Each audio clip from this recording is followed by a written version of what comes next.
चलिए बच्चों, good morning. निकालिए क्लास 8 संचिता साहित्य। हम लोग देख रहे थे कोटर और कुटीर लेसन नंबर 5, जिसमें पेज नंबर 37 का जो पहला पैराग्राफ है 3 पंक्ति का, वहां तक पढ़ चुके थे। यानी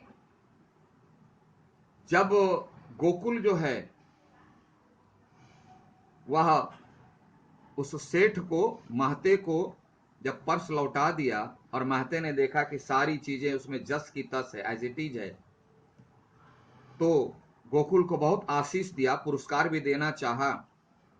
तो क्या कहता है देखिए, आशीर्वाद पहले दिया कि मेरा रोम रोम आशीष दे रहा है, भगवान तुम्हें सदा सुखी रखे, ईश्वर तुम्हारा भला करे। यह कहकर महते ने बटुए से निकालकर गोकुल को 2 रुपये देने चाहे। बोले सर 2 रुपया में आज क्या आते हैं, पहले की बात है, 2 रुपया का मतलब 200 या 2000 समझ लीजिए।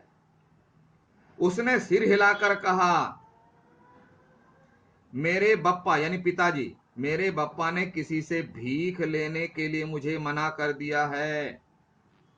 गोकुल ने कहा, मेरे पिताजी ने भीख लेने के लिए मना किया है, किसी से भीख मत लेना, बिना मेहनत किए पैसे मत लेना, मुफ्त के पैसे मत लेना, मुफ्त के ये रुपये मैं ना लूंगा।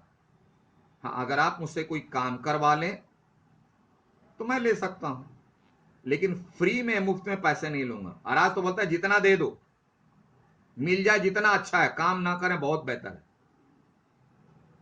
महते के सजल नेत्र, सजल मतलब आंसू आ गए उसके आंखों में, महते की आंखों में, कि आज वह एक ऐसे बालक को देख रहा है जो मुफ्त में पैसा भी नहीं लेना चाह रहा। एहसान भी कर दिया, उसके पर्स भी लौटा दिए, लेकिन फिर भी वह कह रहा है कि अब मुफ्त के पैसे हैं, क्योंकि मैंने आपके लिए पैसे कमाने के लिए कोई मेहनत नहीं की, ये तो आपका था, मैंने आपको दे दिया। विस्मय यानी आश्चर्य से खुले ही रह गए, ऐसा लड़का। और गोकुल थोड़ी ही देर में उस अंधकार में उनकी आंखों से ओझल हो गया, मतलब वो दौड़ करके फिर चला गया। क्यों? उन्हें चिंता थी पिताजी की, शाम हो गई थी, अंधेरा हो रहा है। वह दौड़ करके पिताजी की ओर, घर की ओर चला और बोला, पिताजी इसीलिए मुझे लेट हो गया।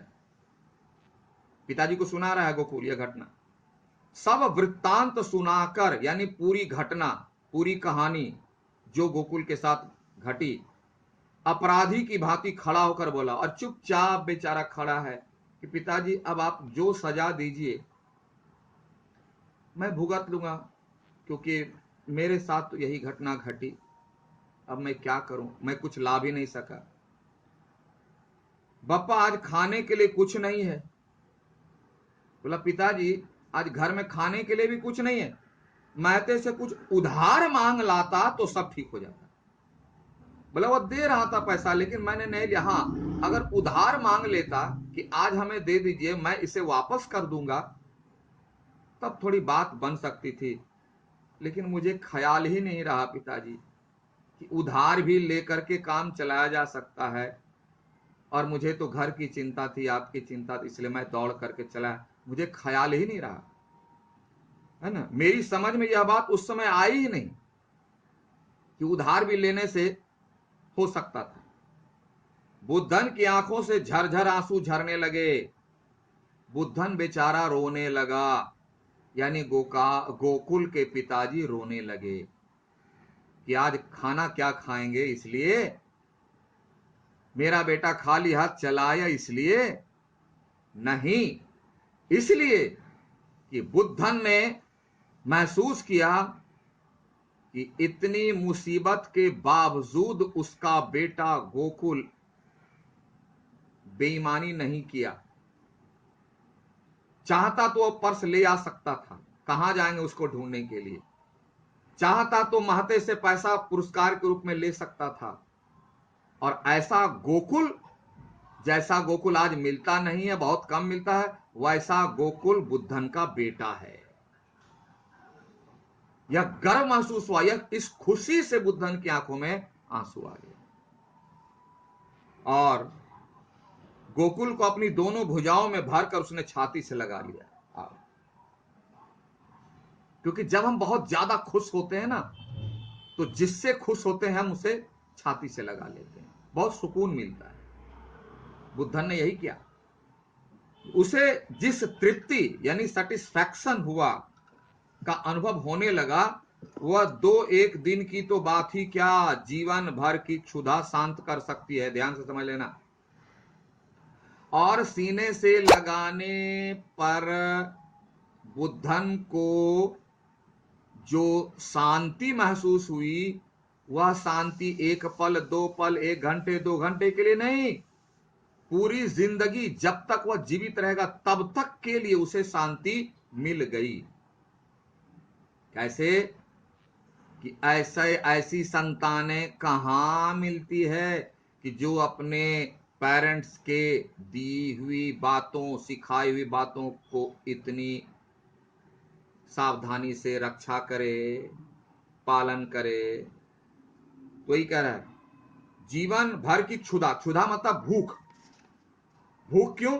सबको चाहता है, सब पेरेंट्स चाहते हैं कि उनकी संतान उनकी बातों पर चले, उनकी बातों को माने। सभी टीचर चाहते हैं कि विद्यार्थी उनकी बातों को माने। भगवान भी चाहते हैं कि उनकी बातों पर भक्त चले, माने। और जब ऐसा मिलता है, उनका लाइफ सक्सेस 100%। तो वही बुद्धन सोचा कि उसका जीवन तो सफल हो गया। धन संपत्ति मान और बड़ाई सब उसे तुच्छ सी पड़ते हैं, बेकार। उसके सामने क्या है? धन।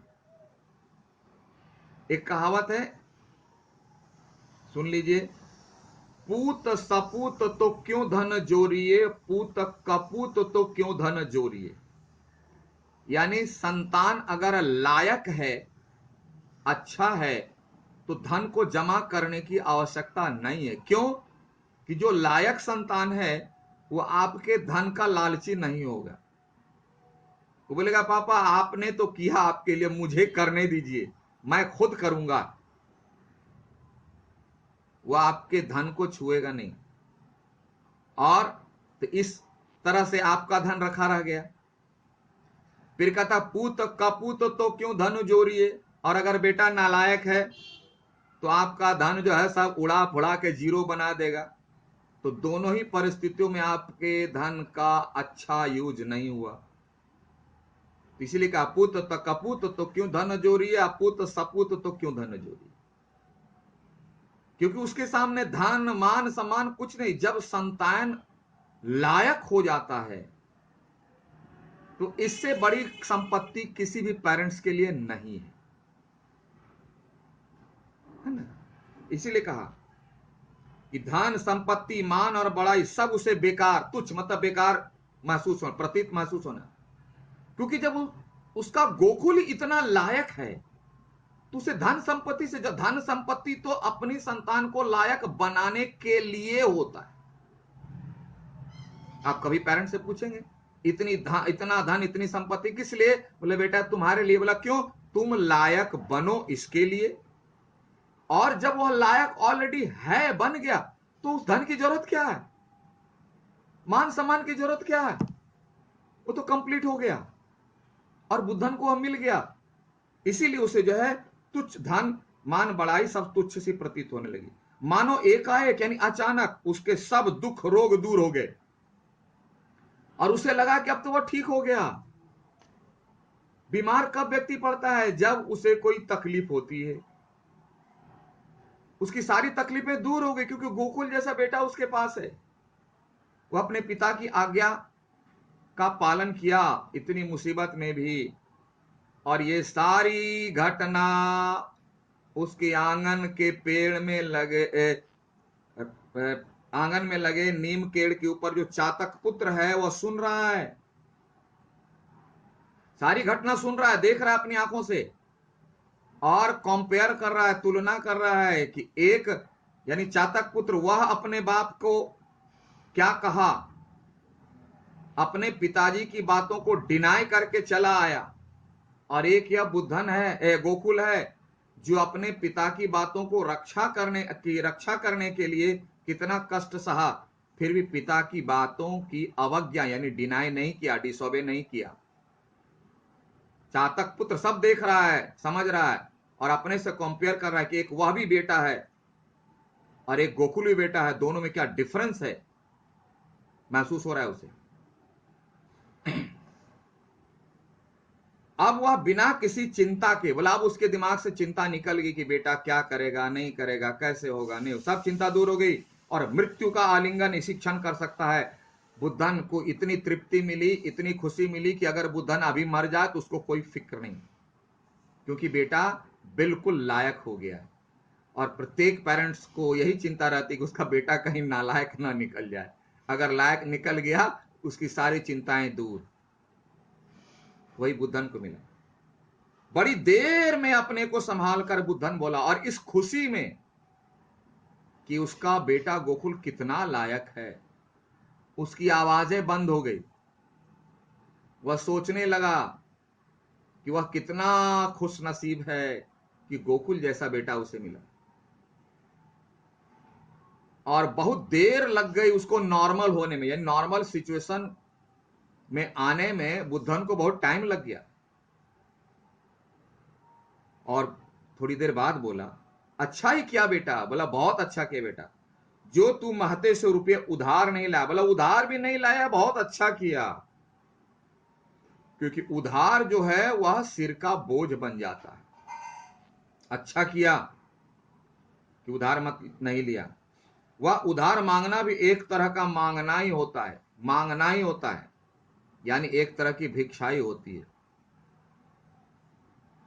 यहां पर एक दोहा याद आ गया इनका, वो रहीमन वे नर मर चुके जे कछु मांगन जान। वह व्यक्ति मरे हुए व्यक्ति के समान होता है जो किसी से कुछ मांगता है, क्योंकि मांगने वाला हमेशा छोटा हो जाता है। व्यक्ति को अपने स्वाभिमान सम्मान की रक्षा करनी चाहिए। वही कह रहा है कि बेटा तुमने नहीं जो मांगा वो एक तरह से अच्छा ही किया, क्योंकि मांगना भी एक तरह का मांगना ही होता है। एक दिन की भूख हमारा कुछ नहीं बिगाड़ सकती। बोला एक दिन भूखे रह जाएंगे, क्या फर्क पड़ता है। इतना बड़ा जो भोजन तुमने मुझे दिया अपने पितृ भक्त पुत्र के रूप में, कि मेरी सारी भूख मिट गई। अब एक दिन क्या क्या करें, एक दिन की भूख हमारा कुछ नहीं बिगाड़ सकती। बोला एक दिन भूखे रहने से क्या फर्क पड़ता है। और यहीं पर जो है बुद्धन उदाहरण देता है अपने पुत्र गोकुल को समझाने के लिए कि बेटा हम तो एक दिन भूखे रहेंगे ना, क्या फर्क पड़ता है। इस संसार में एक जीव ऐसा है जिसका नाम है चातक। वह तो अब उसके बारे में सुनिए, जिस तरह चातक अपने प्राण देकर भी मेघ के सिवा किसी दूसरे का जल लेने का व्रत नहीं तोड़ता। बोले इस संसार में एक चातक नाम का छोटा सा पक्षी है, जो उसे भूख प्यास कितनी ही लगी हो, लेकिन वह बारिश के पानी के सिवा कोई भी पानी नहीं पीता।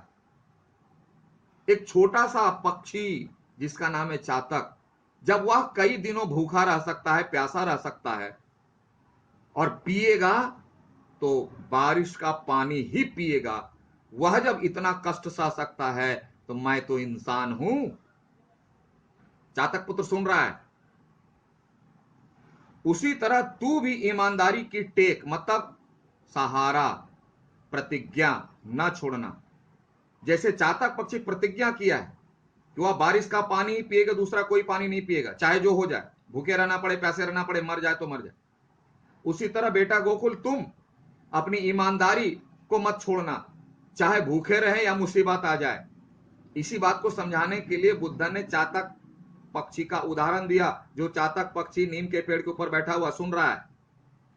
फिर कहता हूं, बोला मैं फिर रिपीट करता हूं, बुद्धन बोला सदा ऐसी ही मति रखना, यानी मति मतलब विवेक बुद्धि, सदा हमेशा ऐसी सोच रखना, इसी पर चलना, चाहे कितनी विपत्ति पड़े, चाहे कितनी ही मुसीबत आ जाए, यही सोच रखना इसको छोड़ना मत, अपनी नीयत न डुलाना, यानी अपना नेचर, अपना यह जो स्वभाव है इसको हिलाना मत, यानी इसको छोड़ना मत।